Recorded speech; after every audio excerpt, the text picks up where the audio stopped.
राधे कृष्णा बंधुओं, आज के श्रीमद् भागवत महापुराण के सुअवसर पर हम आपको श्री सूर्यवंश का वर्णन सुनाएंगे।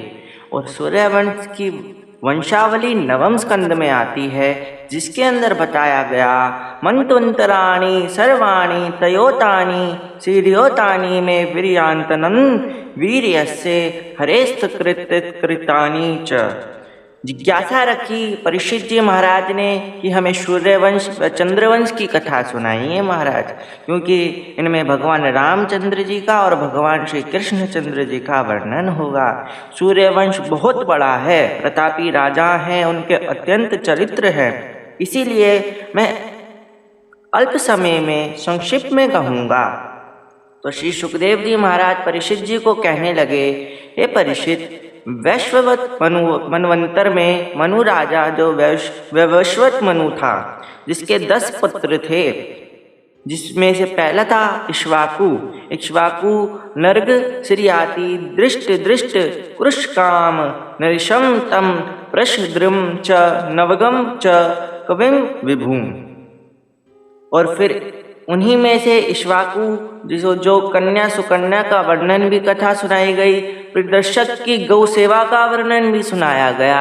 और आगे चलकर नभग के पुत्र नाभाग हुए, नाभाग के अम्बरीश हुए, जिसमें अम्बरीश की कथा का वर्णन भी हम आपको आगे चलकर सुनाएंगे। मनु के सबसे बड़े पुत्र थे इक्ष्वाकु। इक्ष्वाकु जो निमि दंडक नृग आदि 100 बेटे हुए। इसी वंश में आगे चलकर महाराज मानधाता हुए। मानधाता के योनासु जी के पुत्र थे और चरित्र भी सुनाया गया इनके बारे में। मानधाता के आगे चलकर सगर का जन्म हुआ, फिर हरिश्चंद्र जिनके रोहित हुए, जिनकी कथा भी हम आपको आगे चलकर सुनाएंगे। त्रिशंकु हुए, सब हुए। फिर आगे चलकर असमंजस हुए, असमंजस के अंशुमान हुए, अंशुमान के दिलीप हुए, दिलीप के भगीरथ हुए, जिन्होंने माँ गंगा को धरती पर प्रकट किया। माँ गंगा का नाम भागीरथी भी पड़ा। आगे चलकर सुरुद्र की कथा आती है, और सुदास की, सादास की, असमंक की, खटवांग की, खटवांगा दीर्घभायुश्च रघुस्तस्मा पृथुसवा अजस्ततो महाराज तस्माम दशरथो भक्त। खटवांग के पुत्र हुए दीर्घभाऊ, दीर्घभाऊ के आगे चलकर रघु हुए, जिनसे सूर्यकुल का नाम रघुकुल भी माना जाता है कि रघुकुल रीत सदा चली जाए, पर प्राण जाए पर वचन न जाए। रघु का नाम इसलिए रघुकुल पड़ा। उन्हीं से आगे अज हुए, और अज के दशरथ हुए, और दशरथ के 4 पुत्र हुए। भगवान श्री रामचंद्र जी, उनके छोटे भ्राता भरत, और उनके छोटे भ्राता लक्ष्मण, और उनके छोटे भ्राता शत्रुघ्न। बोलो चारू भैया की, सरयू मैया की जय। राम, भरत, लक्ष्मण और शत्रुघ्न 4 पुत्र हुए दशरथ की। इनकी जन्मोत्सव की कथा भी हम आपको आगे चलकर सुनाएंगे। आगे कथा आती है भगवान श्री रामचंद्र जी की वंदना पूरी राम कथा, शुक रामायण जिसे हम कहते हैं, वो कैसे सुनाई सुखदेव जी ने। गुरुवर ते वत्यत्य राज्यो विचर दनुवनम पदम पदाभ्याम प्रियायाम पाणिर परसाभ्याम ब्रज प्रथुर जो यो हरि इंद्रा भुजाभ्याम वै रूपया चुबर कषण प्रिय विरह रुषान रोपी तब्रु बीज मब्र विशतावते पथ सेतु खलन वदा हन कौशल इंद्रो वतामन। एक अध्याय में वंशावली सुनाई, एक अध्याय में रामचरित्र सुनाया, ये कथा सुनाई। निमि वंश भी आगे चलकर वर्णन हुआ, फिर आगे चलकर ये सारी कथा सुनाई। विस्तार से कथा है। विप्रधेनु सुहृद लेत मनुज अवतार। क्यों? क्योंकि भगवान गौ माता के लिए, साधु संतुओं के लिए, भक्तों के लिए मनुज का अवतार लेते हैं, मनुष्य का अवतरण लेते हैं। राजा अम्बरीश की कथा किस प्रकार सुनाई थी कि रघुकुल में ही राजा अम्बरीश हुए थे, जो बड़े अच्छे राजा थे, सम्राट राजा थे। भगवान की पूजा करते, एकादशी का व्रत रखते, बहारू पोछा लगाते, सेवा करते। दुर्वासा ऋषि उन्हें मारने के लिए दौड़े थे। भगवान ने कहा अपना मान भले टल जाए पर भक्त का मान न टल दे। देखा तो सुदर्शन चक्र छोड़ दिया दुर्वासा ऋषि पर भगवान ने। रघुगण ने भी कहा था कि ब्राह्मणों से डरता हूँ मैं। श्री ब्रह्मा नारायण इन्होंने भी मना किया कि हमारा अपमान कर लो मगर हमारे भक्त का अपमान न करना। हम अपने भक्त का अपमान नहीं सह सकते। अहम भक्त पराधीनो है स्वतंत्र इवत ध्वज साधु विग्रसत हृदयो भक्तानि जनक प्रिया।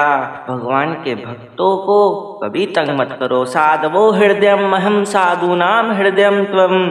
मेरे भक्तों के हृदय में मेरा वास है, मैं उनका और वह मेरे।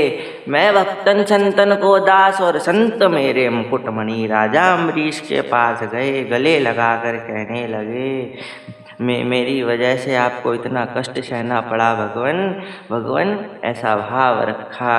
राजा अम्बरीश की कथा सुनाई। आगे चलकर नारायण की नाभि से ब्रह्मा मारीच मुनि कश्यप वैवस्वत सूर्य स्वादेव मनु पत्नी श्रद्धा से वर्ष दिन ये भाव कुल गुरु वशिष्ठ का सुनाया कि कैसे संतान नहीं हो रही थी। यज्ञ किया, ब्राह्मण का पुत्र प्राप्ति हुई मगर पुत्र चाहते थे तो जो जेंडर चेंज की पहले अब जो कार्य होता था वो पहले मंत्र पाठ से हुआ करता था। तो गुरु वशिष्ठ की कृपा से वशिष्ठ की कृपा से ये कार्य हुआ। ये कथा भी आती है। आगे चलकर गंगा माता का प्राकट्य की कथा भी सुनाई। जो सगर जी के 60,000 बेटे थे जो अश्वमेध यज्ञ में कपिल मुनि से छुटाने के लिए जा रहे थे आश्रम में, श्राप दिया, समाधि खुली कि सब भस्म हो जाओ, सब भस्म हो गए। अंशुमान ने जाकर देखा, गंगा माता प्रकट करने का भाव रखा, अभ्यास किया, मुक्ति मिल जाएगी, गंगा मैया प्रकट हो जाएगी। दिलीप ने भी तपस्या करी मगर जब भगीरथ ने तपस्या करी तब गंगा मैया प्रकट हो गई। हर हर गंगे कहने लगे। शिव जी के केश में और ब्रह्मा जी के कमंडल में और विष्णु जी के चरणों के भाव में माँ गंगा का वास हुआ। आज हम उन्हीं गंगा मैया को गंदा करते हैं, मैला करते हैं। इसलिए हमें गंगा मैया का भाव रखना चाहिए। जभी तो केदारनाथ और बद्रीनाथ में काल आता है और ऐसा काल आता है तो सबको डुबा कर ले जाता है। क्यों? क्योंकि हमें माँ गंगा के महात्म को समझना चाहिए कि हमारे गुरु हमारे पूर्वज कितनी तपस्या करके गंगा मैया को प्रकट किया था।